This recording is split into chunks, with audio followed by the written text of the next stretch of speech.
જય માતાજી મિત્રો, મહાદેવ, ગુડ મોર્નિંગ. આજનો આ વિડીયો એક અલગ જ ટોપિક ઉપર આપણે વાત કરવાના છીએ કે જે ટોપિક દરેકને માટે ફાયદારૂપ છે. કારણ કે માર્કેટની અંદર જેટલા નવા આવેલા છે કે જૂના છે એ દરેક વ્યક્તિઓને પોતાના બ્રોકરેજ ચાર્જિસ વિશે પૂરી માહિતી હોતી નથી. એમાંથી જે કોઈ નવા આવેલા છે એના માટે તો ખૂબ જ અગત્યનો છે. એટલા માટે કે એને કોઈ પણ બ્રોકરને પસંદગી કરવી હોય તો કયા બ્રોકરને વધારે પસંદગી માટે પ્રિફરન્સ આપી શકાય.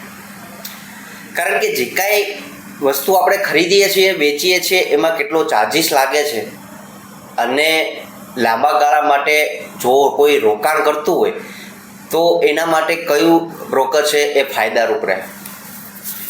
તો હાલની દ્રષ્ટિએ અત્યારે આખા ઇન્ડિયાની અંદર 20,46,00,000 ડીમેટ એકાઉન્ટ છે કે જેની અંદર જોશો તો આ ડેટા છે એ 31 ઓગસ્ટ 2025નો છે. એના મુજબ હું વાત કરું છું. આ ઓલ ઓવર જે ડીમેટ એકાઉન્ટ છે એની વાત છે. આની જ વસ્તુ આપણે અત્યારે ઓનલાઈન જે કાંઈ મોબાઈલ્સની અંદર આપણે વાપરીએ છીએ એવા એપ્લિકેશનો, એમાં સૌથી વધારે જો કોઈ એપ્લિકેશનનો ઉપયોગ થતો હોય તો એવી ગ્રો કે જેની અંદર 1,27,00,000 ડીમેટ એકાઉન્ટ એમની પાસે છે. અને એની જ સાથે ઝીરોધાની યારે જોશો તો 78,00,000 ડીમેટ એકાઉન્ટ છે અને એન્જલની પાસે 74,00,000. એટલે કે કહેવાનો અર્થ એ છે કે આ ત્રણ બ્રોકર એન્જલ, ગ્રો અને સાથે ઝીરોધા એ સૌથી વધારે ડીમેટ એકાઉન્ટ ધરાવે છે. તો આ વિડીયોની અંદર આ ત્રણ કંપનીના જે કાંઈ બ્રોકર્સ છે જે એના કયા પ્રકારના ચાર્જિસ લાગે છે કે એકાઉન્ટ ઓપનિંગના, સાથે એએમસી ચાર્જ એટલે કે એન્યુઅલ મેન્ટેનન્સ ચાર્જ કેટલા પ્રમાણમાં રહે છે, અને સાથે એક અગત્યનું એ કે કોઈ પણ આપણે શેર ખરીદીએ છીએ કે આપણે એક એક્ઝામ્પલ સાથે આમાં સમજીશું કે 100 શેર આપણે 100 રૂપિયાના ભાવે ખરીદીએ છીએ તો 10,000 રૂપિયા આપણે લાગે છે.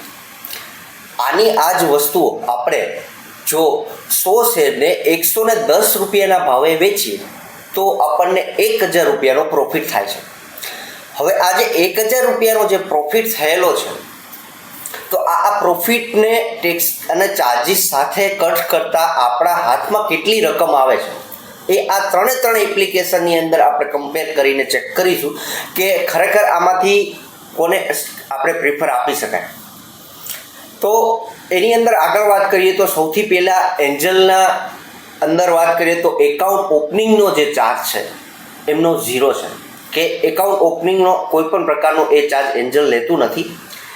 ત્યાર પછી બ્રોકરેજ જે છે કાંઈ છે 0, એ 30 દિવસ સુધી જે કોઈ ઇક્વિટી શેર ખરીદે છે એકાઉન્ટ શરૂ થયાના 30 દિવસની અંદર ઇન્ટ્રાડે એફએનઓ કરન્સી કે કોમોડિટી કોઈ પણ વસ્તુની એ ટ્રેડ કરે છે તો એને 30 દિવસ સુધી ફ્રી હોય છે. ત્યાર પછી એ જે કાંઈ કંપનીના નિયમ મુજબ એ ચાર્જિસ લે છે. આ સિવાય એ માર્જિન 0% અને 1 લાખ સુધીનું માર્જિન આપે છે. ત્યાર પછી વાત કરીએ કે આની આ જ વસ્તુ વિગતવાર જોશો તો એન્જલની તો 500 રૂપિયા 30 દિવસ અને 0 બ્રોકરેજ ચાર્જ, અને એનાથી વધારે તો કે 20 રૂપિયા પ્લસ કે 0.10% આ બેમાંથી જે મિનિમમ હશે. તો બાકી ઇન્ટ્રાડેના ચાર્જિસ તમને પિક્ચર્સ ઉપર જોવા મળતા હશે. હવે આપણે કોમન માહિતી દરેક એપ્લિકેશનની આપણે લઈએ છીએ. પહેલાં એન્જલની, ગ્રોની અને સાથે ઝીરોધાની.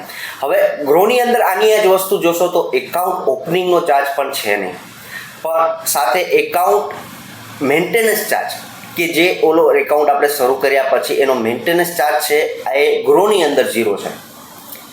એની જ વસ્તુ ઇક્વિટી બ્રોકરમાં જોશો તો કે શેર ખરીદો અને વેચો તો એની અંદર 20 રૂપિયા પર ઓર્ડર અને મિનિમમ 5 રૂપિયા કે આમાંથી જે લોઅર છે એ આપણને 0.10% કે મિનિમમ જે કંઈ છે એ આપણને જોવા મળે છે. તમને સ્ક્રીન ઉપર પણ જોવા મળતું હશે.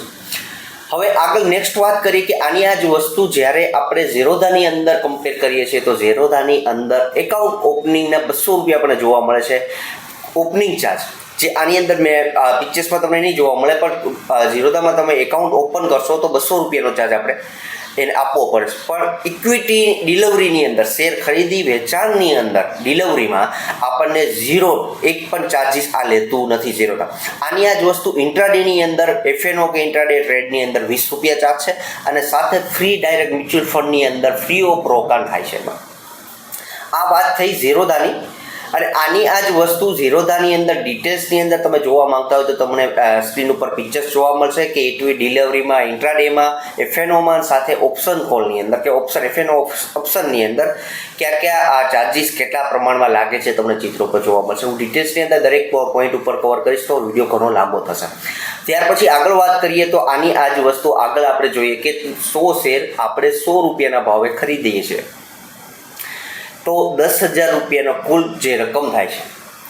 આની આ જ વસ્તુ ઇન્ટ્રાડે સેમ ડે ન વેચીએ અને જે બીજા દિવસે 100 રૂપિયાના ભાવે ખરીદેલી વસ્તુને આપણે 110 રૂપિયાના ભાવે 100 શેરને તરત બધા વેચીએ છીએ તો 1,000 રૂપિયાનો જે પ્રોફિટ થાય છે એની અંદર તમને એન્જલની અંદર આની આ જ વસ્તુ આપણે કરીએ છીએ તો એનો બ્રોકરેજ ચાર્જ છે એ 21 રૂપિયા લાગે છે. સાથે અધર ચાર્જિસ 50.73 અને સાથે બ્રેકવેન છે, બ્રેકવેન એ 0.72 જોવા મળશે. ઓલ ઓવર એની અંદર પ્રોફિટ આપણને હાથ ઉપર 928 રૂપિયા અને 27 પૈસા મળે છે. આની આ જ વસ્તુ તમે ડિટેલ્સમાં કેટલા પ્રમાણમાં કયો ચાર્જિસ લાગ્યો છે એ પણ તમે ચિત્રમાં જોઈ શકો છો કે બ્રોકરેજ 21 રૂપિયા, એસટીટી પણ 21 અને સાથે ટ્રાન્ઝેક્શન ચાર્જ 0.68, સેબીના ચાર્જિસ છે, આ સિવાય જીએસટીના છે. એટલે ઓલ ઓવર ટોટલ જોશો તો 71 રૂપિયા અને 73 પૈસાનો ચાર્જિસ એન્જલની અંદર એક દિવસે, પહેલા દિવસે ખરીદેલા બીજા કે ત્રીજા દિવસે તમે એને સેલ કરશો કે આવનારા 4 થી 5 મહિનામાં તો આટલા પ્રમાણમાં ચાર્જિસ લાગે છે. હાલની દ્રષ્ટિએ જે કાંઈ હું વાત કરું છું અત્યારે એ આ ઓગસ્ટ મહિના સુધીના જે કાંઈ એના કંપનીના જે કાંઈ નિયમો છે એને આધારિત આપણે વાત કરીએ છીએ. ત્યાર પછી આની આ જ વસ્તુ ગ્રોની અંદર જ કરીએ છીએ. આપણે 100 શેર ખરીદીએ છીએ 100 રૂપિયાના ભાવે અને 110 રૂપિયા ભાવે આપણે એને વેચીએ છીએ. તો આગળ આની આ જ વસ્તુની અંદર કેટલા પ્રમાણમાં ચાર્જ લાગી શકે તો આની આ જ વસ્તુ તમે ચેક કરશો કે ઓલામાં 928 રૂપિયા હતા જેનો જે આ ચાર્જિસ લાગીને 48 રૂપિયા ચાર્જિસ, ગ્રો ચાર્જિસ 21 રૂપિયા, નોન ગ્રો ચાર્જિસ 27 રૂપિયા, એમ ઓલ ઓવર જોશો તો આપણા હાથ ઉપર રકમ 951 રૂપિયા અને 96 પૈસા આવે છે. એટલે કે ગ્રોની અંદર આની આ જ વસ્તુ આપણે કમ્પેર કરીએ છીએ તો એટલો ફેરફાર છે એમાં. ત્યાર પછી આપણે એક ઝીરોધા સાથે આપણે આની આ જ વસ્તુને કમ્પેર કરી તો ઝીરોધાની અંદર 100 નંગ શેર 100 રૂપિયાના ભાવે ખરીદાને 110 રૂપિયાના ભાવે આપણે વેચીએ છીએ. તો આની આ જ વસ્તુની અંદર ટોટલ ચાર્જિસમાં તમને દેખાતો હશે 976 રૂપિયાનો નેટ, 976 રૂપિયા ને 22 પૈસા કે જે આપણે હાથ ઉપર રકમ આવે છે કે એની અંદર ચાર્જિસ જોશો તો એસટીટી 21 રૂપિયા લાગે છે. ત્યાર પછી જીએસટી 0.12 સેબીના દ્વારા જે કાંઈ ચાર્જિસ છે જોવા મળી રહ્યા છે કે આની અંદર ઝૂમ પોઝ કરીને તમે જોઈ શકો છો. આ સિવાયના કયા પ્રકારના અલગ અલગ ચાર્જિસ છે, ઇન્ટ્રાડે ઇક્વિટીમાં કરે છે, એફએનઓમાં કરે છે તો કેટલા ચાર્જિસ લાગે છે એ પણ એમાં આપેલા છે તો આપ જોઈ શકો છો. અને સાથે બીજી વસ્તુ કે આ ત્રણ કંપનીઓના બ્રોકરના આપણે ઓલ ઓવર જોઈએ ઇક્વિટીમાં, એફએનઓમાં, ડીપી ચાર્જિસમાં અને સાથે ઇન્ટ્રાડેની અંદર તો કેટલા પ્રમાણમાં ચાર્જિસ લાગે છે. તો એન્જલની અંદર જોશો તો મિત્રો તમને 20 રૂપિયા દરેક કંપની 20 રૂપિયા ઇન્ટ્રાડેની અંદર ચાર્જિસ લે છે અથવા તો 0.03 કે 0.01 એ આપણને ગ્રોમાં જોવા મળે છે. સાથે ઇક્વિટીની અંદર વાત કરશો, ઇક્વિટી ડિલિવરીની અંદર તો 20 રૂપિયા એમ પણ સાથે આપણે ઝીરોધાની અંદર 0 રૂપિયા લાગે છે. એક પણ ચાર્જિસ એ ઇક્વિટી ડિલિવરીમાં લેતું નથી. એફએનઓની અંદર 20 રૂપિયા દરેકની અંદર કમ્પેરમાં સરખા છે. ડીપી ચાર્જિસ છે જે કાંઈ એ 20 રૂપિયા પ્લસ જીએસટી અને સાથે ગ્રોની અંદર 16 રૂપિયા અને 50 પૈસા પ્લસ જીએસટી પણ એને એ જ વસ્તુ ઝીરોધાની યાર કમ્પેર કરશો તો 13 રૂપિયા અને 50 પૈસા પ્લસ જીએસટી જોવા મળે છે. એટલે આ ત્રણ કંપનીઓને સાથે કમ્પેર કરતાં આપણને એવું લાગી રહ્યું છે કે ઝીરોધા છે એ બેસ્ટ ચાર્જિસની અંદર છે. પાછા આ સિવાયના એના પણ અલગ અલગ ફીચર કે અલગ અલગ સુવિધાઓ બીજા કરતાં સારી છે પણ દરેકની સરખામણીએ જે કોઈ વાપરતું હોય તો એને એ વસ્તુ અલગ છે. જેમ કે કોઈને સેમસંગનો મોબાઈલ ફાવતો હોય, કોઈને આઈફોન ફાવતો હોય, કોઈને વિવો કે ઓપ્પોનો મોબાઈલની એપ્લિકેશનની અંદર ઉપયોગ કરતું સરળ પડતું હોય તો દરેકની પસંદગી અલગ અલગ હોય છે. પણ લાંબા ગાળા માટે વિચારતા હોય ચાર્જિસને એક ધ્યાનમાં રાખી અને જો તમે પસંદગી કરો તો એક વસ્તુ આપણને એક ફાયદો કરાવતી હોય છે. આ વિડીયોની દ્વારા એક માહિતી સારી એવી કે જે આપણા ગુજરાતી ચેનલની અંદર બહુ ઓછી જોવા મળે છે એવી માહિતી આ વિડીયોની અંદર આપણે રજૂ કરી છે. હા, આ વિડીયોથી તમને કોઈ માહિતી મળી હોય, શીખવા મળ્યું, જાણવા મળ્યું છે તો ચેનલને સબસ્ક્રાઈબ કરો છો. અંત સુધી વિડીયો જોયો છે તમામ મિત્રોનો ખૂબ ખૂબ આભાર. Thank you.